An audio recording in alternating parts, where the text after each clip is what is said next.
Thanksgiving is 1 week from today, and if you're hosting family and friends this year, some may feel stressed if presidential politics are on the menu. Weeks after the election, many people are still processing the results and the possible impact on their lives. Today, Jeremiah Jacobson has tips on how to stop politics from ruining your holiday. U.S. voters have spoken, and whether your candidate won or not, the holidays are happening next.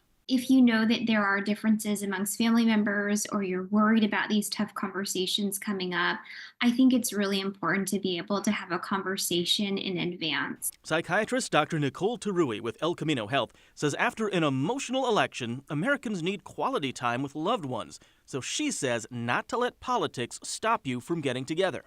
There's a deep brain structure called the amygdala that's responsible for fear and anxiety.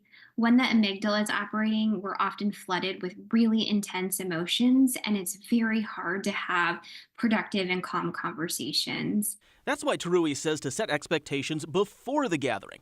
Decide which topics are off limits and focus on the holiday, not on politics. If we can really set the intention that the holidays are really about that, it can make a very big difference. Sometimes it can be hard to steer clear of big topics, though, so Tarui says not to avoid tough conversations.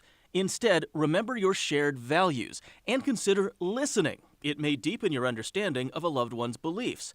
And if things get too contentious, it's okay to take a break. I really recommend having just a one-liner to be able to diffuse these difficult conversations if it gets to a contentious point. An example of something you might be able to say is, I really respect your opinion on this matter, and we're going to have to agree to disagree.